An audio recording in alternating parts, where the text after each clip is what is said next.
Okay, hello and namaste सबैजनालाई. Welcome back again. Okay, so I hope you're doing great. अब ढेर नगरिकन सुरु गरौँ यो भिडियोलाई. Okay, हामीसँग आजको टपिक आजको कन्टेन्ट भनेको चाहिँ सम इफको छ. सम इफ चाहिँ एउटा जान्नै पर्ने चिज हो जसले चाहिँ हामीलाई धेरै समयहरू बचाउँछ. लाइक लिटरली हाफ एन आवरको कामहरू चाहिँ यसले लाइक सेकेन्ड्समा गरिदिन्छ हो. यसको काम के त, यसको काम यसको युज केमा लाग्छ होला त होइन, यसको बारेमा बुझौँ है त. सबभन्दा सुरुमा यदि फर इक्जाम्पल एउटा सीता राम श्याम चाहिँ याकेन यति होटलमा गएका रहेछन् हो. For example just an example एउटा फङ्सन बुझाउनको लागि एउटा फर्मुला बुझाउनको लागि तपाईँलाई एउटा म सिम्पल एउटा इक्जाम्पलबाट बुझाउँछु. त्यो फर इक्जाम्पल रामले के खाइदियो त, सर्टेन चिज खायो होला, श्यामले पनि सर्टेन चिज खायो होला, सीताले पनि सर्टेन चिज खायो होला. ल हामीले एकुमुलेट गरेर बिल त हामीले त बनाउन हामीलाई आउँछ हो. तर यदि त्यो लिस्ट हामीसँग के थियो भने लामो थियो भने हो, सेम मान्छेको लिस्ट लामोसम्म थियो भने त्यो मान्छेको मात्रै मलाई फर इक्जाम्पल रामको मात्रै मलाई कति बिल उठ्यो त भन्ने कुरा थाहा पाउन मन लाग्यो भने त्यो काम चाहिँ कसले गर्छ त, सम इफले गर्छ. सो एक्स्ट्रा इन्फर्मेसन पनि दिन्छु म तपाईँहरूलाई. यो सम इफ पनि हुन्छ एउटा फर्मुला र सम इफ्स पनि हुन्छ अर्को फर्मुला है. सम इफले चाहिँ के गर्छ भने यसको चाहिँ फर्मुलाको प्याटर्न चाहिँ एउटा मात्रै क्राइटेरिया, एउटा मात्रै रेन्ज चाहिँ हेर्छ भने सम इफले चाहिँ तपाईँको भिन्दै भिन्दै रेन्जहरू लाइक मल्टिपल रेन्जेसहरूलाई पनि उसले कभर गर्न सक्छ है. अब सम इफमा हुने फर्मुला भनेको चाहिँ के हो त, रेन्ज हो एउटा हो. तपाईँले कुन रेन्ज लिन आँट्नु भएको छ त, कहाँनिरको कुन नाम कुन पर्टिकुलर कोलममा चाहिँ कुन पर्टिकुलर कोलमको रेन्जमा चाहिँ तपाईँको डाटा छ होइन, त्यो डाटालाई सिलेक्ट गर्नुहोस्.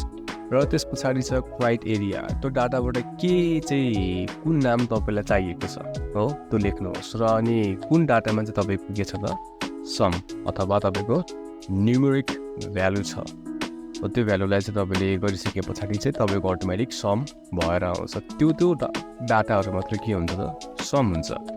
Okay, so in the next step I have a very good example for you guys. Okay, एउटा याकेन यति होटलको एउटा बिल छ, त्यसमा चाहिँ हामीसँग राम श्याम सीता राम श्याम सीता अनि श्याम छ हो. So basically they are like two names repeated. तर यो एउटा इक्जाम्पलको लागि बुझ्नको लागि चाहिँ सजिलोको लागि हो. नत्र यदि यो लिस्ट लामो हुने थियो भने लामो हुने क्रममा के हुन्छ भन्दाखेरि तपाईँले चाहिँ सम गर्दाखेरि चाहिँ मिस्टेक हुने, फल्ट हुने चान्स बेसी हुन्छ. र यो इक्जाम्पललाई बुझौँ. Like Ram just had a momo 650को छ, श्यामले चाउमिन, सीताले यो as you can see on the screen है. मेरो मेन मोटिभ चाहिँ के छ भने सम इफ लगाएर चाहिँ फर्मुला लगाएर चाहिँ रामको मात्रै के चाहिएको छ, सम चाहिएको छ रामको मात्रै हो, अथवा श्यामको मात्रै अथवा सीताको मात्रै मलाई एउटा सम चाहिएको छ हो. फर इक्जाम्पल यदि यो लाइक अहिले लिटरली यो स्यान डाटामा हामीले हेऱ्यौँ भने यो राम भन्ने छ हो, राम भन्ने छ यता, एउटा राम भन्ने यहाँनिर छ हो. सिमिलरली अहिले यो दुइटा त राम छ, हामीसँग अरू डाटा हामीसँग छैन भने चाहिँ हामी दुइटालाई जस्ट हामीले सेलेक्ट गरी मात्र भने 1000को उसले खाएको रहेछ. तर यो कुरा चाहिँ हाम्रो अब 100वटा थियो भने 100वटालाई सेलेक्ट गर्दा काम त छैन हो. So we need to use a formula. अब फर्मुला चाहिँ हामीले यहाँनिर क्लिक गर्छौँ है त. यहाँनिर राम्रोसँग हेर्नु तपाईँको फर्मुला, म यहाँ फर्मुला लेखिदिन्छु. हामीलाई थाहा छ फर्मुला युज गर्नको लागि हामीले कोस्ट युज गर्नुपर्छ. अनि मलाई फर्मुला अप्सनमा जान्छ. त्यस पछाडि sum if. So as you can see on the screen त्यहाँ एस पनि छ हो. त्यसले चाहिँ मल्टिपल क्राइटेरियाहरू सेलेक्ट गर्छ भने सम इफले चाहिँ के गर्छ भने जस्ट एउटा क्राइटेरिया मात्रै सेलेक्ट गर्छ, जुन चाहिँ यो भिडियोको मोटिभ हो. सम इफको बारेमा चाहिँ हामी नेक्स्ट भिडियोमा चर्चा गरौँला हो. त्यस्तै गर्ने. सबभन्दा सुरुमा के माग्छ हामीलाई, रेन्ज माग्छ.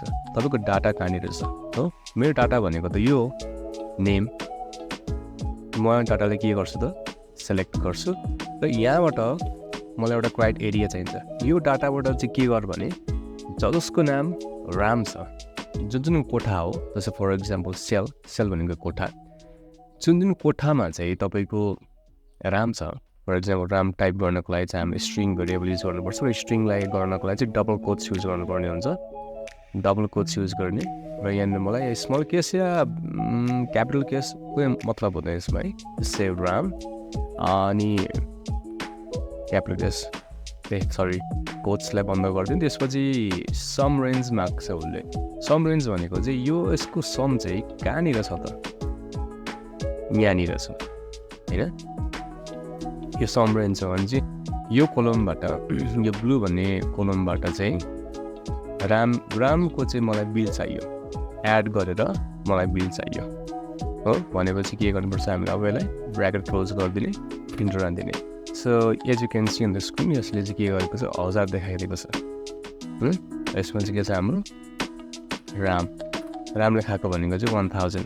जस्तै हामीले यहाँ पनि 650 र 350 जोड्यौँ भने पनि के आउँछ 1000 आउँछ हो। यदि अब हामीलाई यो फर्मुला चाहिँ डाइनामिक छ, फर इक्जाम्पल सीताको ठाउँमा हामीले राम मतलब टाइप गरिदिउँ भने पनि उसको त्यो पैसा बढेर आउँछ। त्यस्तो नगर मैले जस्ट एउटा इक्जाम्पल देखाएको मात्रै हो। अब यहाँसम्म त हजुरले बुझ्नुभयो होला। लाइक अब हामीले सीताको चाहियो भने हामी के गर्छौँ त, सीतालाई फर्मुलामा गएर सीतालाई चेन्ज गरिदिन्छौँ, ठिक छ। सेम लाइक फर इक्जाम्पल मलाई यहाँनिर के छ सीताको चाहियो भने जहाँ गर्दा पनि हुन्छ हजुरको इच्छा। I'm just going to be more conceptual on the formula area part मात्रै। Equals to sum F bracket हाम्रो सम रेन्ज कहाँनिर छ, यो डाटाबाट चाहिँ हामीले के खोज्नु पऱ्यो अब सीता हो। त्यस पछाडि छ हाम्रो सम रेन्ज भनेको कहाँ छ, सीताको मलाई बिल हेर्नु पऱ्यो भने बिल त हाम्रो यो कोठामा छ। यी कोठाहरू सिलेक्ट गर्ने र अनि चाहिँ त्यहाँबाट चाहिँ इन्ट्रो हानिसके पछाडि 1200 आउँछ हो। सीता 350, यो 850, दुइटा गरेर 1200।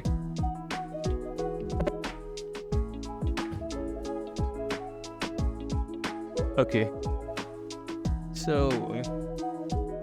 अब यसमा चाहिँ हामीहरूले के गर्न सक्छौँ भने अब यसलाई अझै एडभान्स बनाउनको लागि योसम्म त थियो हामीहरूको बेसिक कुराहरू है।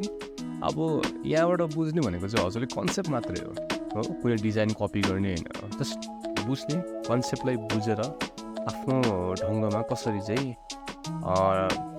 ढाल्ने हो भन्ने हिसाबले सोच्नु पऱ्यो क्या हजुरहरूले। जस्तै यो समिफ भन्ने फर्मुला अलिकति एडभान्स लेभललाई चाहिँ हामीले लग्न प्रयास गऱ्यौँ भने चाहिँ कस्तो हुन्छ भने फर इक्जाम्पल तपाईँहरूलाई एउटा सानो उदाहरण पनि दिन्छु।